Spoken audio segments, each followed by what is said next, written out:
Hello, everybody. It's Paul Neeson with Torah Life Ministries. I wanted to talk today about a topic that's been on my heart lately. I got divorced several years ago, and since I've mentioned it publicly, for whatever reason, a lot of people, I guess, they feel comfortable speaking to me about it. People that are having problems with their relationships, or people that they just don't know what to do, or people that are recently divorced contact me. And they sometimes ask me questions, or sometimes they're just looking for somebody that understands what they're going through. And yes, there are many different situations, and I don't understand everything everyone's going through, but I went through a lot from a relationship standpoint. And I just want to talk about a little bit about biblically how these things are supposed to be. I made a previous video and I put a card up here with the order of Yahweh, of the way it should be. And some people say, well, sometimes women were in ruling over men, or women were in control over certain things. Look at the book of Judges, for example. And they say, well, there were no men to step up, and if men would just step up and be men today, then women can be in their place and they don't have to get out of order. Regardless of what you think, whenever you get out of order, the enemy is going to step in, and that's the beginning to the end of most relationships. But from a biblical standpoint, women will say, why don't more men stand up and be men, and then we can let them lead? But the fact, or they try to use the excuse or blame it, and I'm talking about women that are so-called believers. All of this is in the context of believers, uh, but it still could be used for non-believers as well. It's the idea of women saying, well, there are no men to step up, so we have to take the role, so we're going to step up. Not counting on Yahweh to really let a woman, stay in her place, and a man come along that can really be a man, or the current man in their lives to be a man. But the women say, well, they're not going to step up, so somebody has to, so it must be us. So we're going to be the ones that have to do this. We're going to be the ones to take their place in the order. And because they don't want to step up and be a man, we're going to have to be a man. But then once a man starts being a man, what happens? The woman starts complaining. Well, I don't like submitting to a man. So men are in this position today. If they lack in their order, or in the way it's supposed to be according to Yah's way, the women will say, well, they're not being men, so I'm going to have to rise up against them, and I'm going to have to be in control of the situation, because somebody's got to steer the ship. And if the man's not going to do it, then I'm going to do it, so we don't crash. So that's what they'll say. But then, if the man wants to steer the ship and he wants to have control over the ship, the woman will say, well, I can't be submissive completely 100% of the time to that, or I don't have to be, or I want to be, this. Look, I'm just making this, I'm going to say this. There is an order, and women can be your co pilot, that's fine. But men, you need to be men. You need to stay in order and keep things in order so Satan doesn't get in and rip that apart. Okay? And it's a big problem. And some of you might hear this, you might have wonderful marriages, and you might say, I don't know what I'm talking about, and so on. But I am telling you, more than enough people contact me and tell me what's going on, and I know and see what's going on. And the more I'm looking at it from what I went through and seeing what people are going through, the more I'm understanding it more clear. Something amazing happened to me these past couple of years, ever since I'd say towards the end of my marriage, what was going on to now, of just seeing things that I didn't see before, that I was just so blind to see before. And in today's society, women are just have this thought that a real man will be a man, and in their conception or idea of a real man is a man that's going to let the women do what they want to do, and this crazy, insane, unbiblical concept of happy wife, happy life. And I'm telling you, if I once believed that craziness, I once believed that idea, happy wife, happy life. And I'm not against marriage. I'm not against women, but I'm against this idea of leaving the enemy any openings to get in. And when you start having that philosophy, or that comment, happy wife, happy life, well, then you're losing the point or the understanding of. And stick with me here before you comment and before you say what you're going to say. The idea of happiness versus joy. Okay, happiness comes or is based on something that happens. That's why they call it happy. Something happens, or it makes you happy or unhappy. Most of the time, the media outlets or the news makes people happy or unhealthy, and they're controlling the people by this idea of happiness or unhappiness or whatever. But joy is different than happiness, folks. Joy is something that's supposed to come from the inside. It's a joy that nobody could take it away. So I have joy in Yahweh. Nobody could take it away. No matter what's happening on the outside, that joy is not going to be stolen. Can't take my joy away. You can take my happiness away based on things that are happening around me. I might not be happy, or I might be very happy based on what somebody's doing or what somebody's saying, and that's different. But when you have joy, that's not gonna make you make major decisions in life, your happiness or unhappiness. Your joy is going to be there. Nobody is going to can steal your joy away unless you giving it away. But a lot of people can make you happy or unhappy based on neural linguistic programming or other types of mind games and mind control. I mean, there are many people that make me unhappy based on things they've said. Obviously, I wasn't happy with the situation my marriage turned out. I wasn't happy with uh, the way everything folded and unfolded, but I still have the joy of Yahweh inside me. And when you lose that joy, I mean, it's almost like Satan or the enemy coming in and kicking somebody that's already down.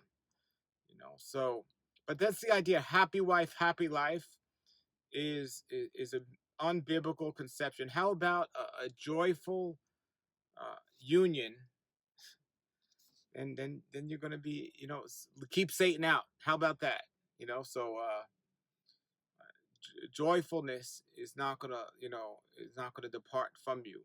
As long as you're sticking to Yah's plan, you are gonna be fine. And every single marriage that I know, and there aren't many that are successful, sorry to say, and that's just my truth. I've been around a long enough time, and I'm sure there are some marriages that are very successful. But every marriage I know that is, I don't want to say successful, but every marriage I know that has joy and happiness and the picture perfect marriage or whatever, uh, Satan is not invited in that house.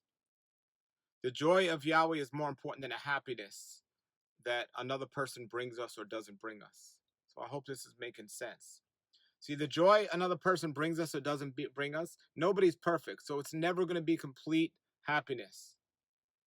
But it can be. My relationship with Yahweh is complete happiness. Because regardless if He tells me to do something my flesh wants to do or not do, I have complete happiness and complete joy because I'm following and I know what I'm following. I understand the big picture. I understand the big picture. And that's what I'm getting at here. So if you're going through this right now, or if you're going through issues with your relationships, and I know a lot of you are, and you don't want to discuss it, you don't want to talk about it, I do know personally people that are in ministry that are their eyes have been opened up to the Torah, their eyes have been opened up to the instructions of our Creator, and living for Him, but their spouse has not. I know a lot of you are dealing with this. I want you to seek joy, not happiness. I want you to get away, if you're a woman out there, I want you to get away from this worldly concept of happy wife, happy life. And if you're a man, I want you to get away from the thinking happy wife, happy life. Because that thinking from a woman's viewpoint, happy wife, happy life, is, what do they call it when you're supporting somebody's weakness? It's giving them something to stand on. I forget the word, but so if you're a woman, happy life, and you're a man supporting that, you're just enabling her. That's it, enabling her. You're enabling her wrong thinking. A woman shouldn't be thinking happy wife, happy life. A woman should be seeking the joy of Yahweh always and saying, look, I might not be happy about something. My flesh might not want to do something, but I'm trusting in Yahweh. And Yahweh's brought me a good man.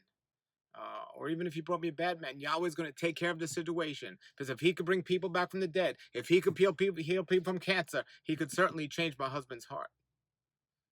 And if you're looking at this so if you're doing it as a man, a happy wife, happy life, you're enabling the person. And if you're thinking as a woman, happy life, uh, you're materialistic, you're into vanity, materialistic things, and you're just what's going to happen? Well, you say happy wife, happy life. So what's happening if your life isn't happy? So what are you going to do?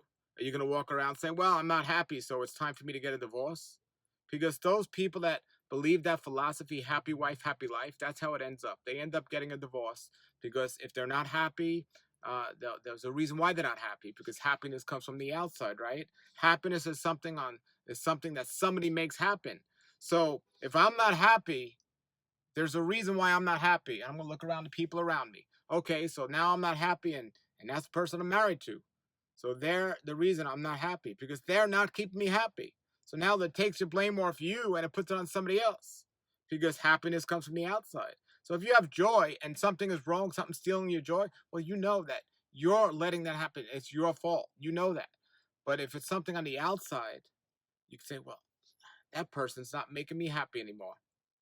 And then you open up the window, and enemy gets in because you get out of order. And then the next thing you know, the enemy comes in, and then another guy will come in your life that starts making you happy. And then you start saying, well, my flesh wants to hang out with that person because they're making me happy. Well, that person's not making me happy. This whole concept with happy wife, happy life. Well, what about unhappy wife, cheating wife? Or same thing with a man, unhappy man, cheating man, or running out of the relationship. No, we need to seek joy, folks, not this happy wife, happy life mentality that is not biblically at all. If we're seeking Yah's joy, we're going to seek His order. Things are in order. Everything's going to stay fine. And if you're willing to get in His order, and I'm not just talking about for women also. If women are willing to get in Yahweh's order, they'll know the correct order. And if men are willing to get into Yahweh's order, they'll know the correct order. And trust me, if you have a company, men, and you have a CEO, see, a lot of men will say, oh, well, I'm a pilot and I want a co-pilot. Well, so be it. There's both responsibility there, and it's still a different situation. And one of the ways I could recommend looking at it is if you have a company, okay? So you have this big company and you have a CEO. As long as that company is thriving, that CEO or that person running the company is going to be treated wonderful by the owner of the company. Hey, you're making this company thrive. This company's thriving and you're the head of the company. It's going great. I'm going to give you a bonus. I'm going to make sure everything's good. You're doing wonderful. Excellent. That's the concept of helpmate, okay? The CEO is helping the company thrive. Beautiful biblical order and way to do it. Even the CEO can make suggestions to the owner. Hey, I know you're telling me to do it this way, but I've been doing it this way for a couple of years now, and I've been doing some research and analytics and everything else. And would you consider if we did it this way or not? If the owner of the company says, you know what, that makes sense, let's try it and see what happens, and then the company continued to thrive, great. But if the owner says, you know what, I hear what you're saying, but I don't like that idea. I want to keep things the way they are. I appreciate what you said, but I'm going to keep things the way they are. And the CEO says, okay, I just sharing that information with you, and I'll keep rolling this company along. And as long as the company's doing good, the company's making money, everyone's happy. But if the CEO is doing her job and the company is not thriving, and the owner comes and has a meeting with the CEO and says, you know what? There's a problem. The company's not thriving. The company's going to go out of business. So we got to change a couple of things here. And the owner says, has a meeting and says, what do you suggest changing? What do you think we could do better? Now the CEO has two choices. The CEO could say, well, I've been thinking about this, and this could be done better, and maybe it'll improve things. And then the owner has an opportunity to say, well, yes or no, that sounds good or not. Or the CEO could say, don't blame me. It's your company. Don't blame me. This is the way you want it. Or the CEO could say, you know what, I'm going to change this because I don't like the way this company is run. And the owner could say, well, I don't like that idea. And the CEO could say, well, I don't care what you like. That's the way it's going to be. You see, we get this concept in today's world that there's no order. When it comes to a job, if you talk a certain way to your boss or the one over you, you're going to get fired. So out of, we can call it respect, we can call it sense. We can call it whatever you want to call it. There's a certain level of respect that's given to the person over you because you don't want to lose your job. Even women in the corporate world understand that, especially men in the corporate world understand that. However, if somebody under you does not listen to you, gives you mouth, and talks to you the wrong way, those are grounds for being fired, right? Well, if we transfer this over to a biblical concept, I'm just trying to get people to understand and see the way things are being done today. It's not scriptural, so things need to be changed. The order needs to be changed of everything else. And for those of you that are going through stuff right now, I'm telling you, please see my video on order, the order in the house, and hopefully you'll get with this and things can change. All right, put your comments, questions below the video. And I pray those of you that are having struggles in your marriage and those of you that are having issues in your relationship, you'll get back to the order that Yahweh wants us to be in, and you'll be blessed tremendously. All right? And until then, everybody, have a great day and shalom, shalom.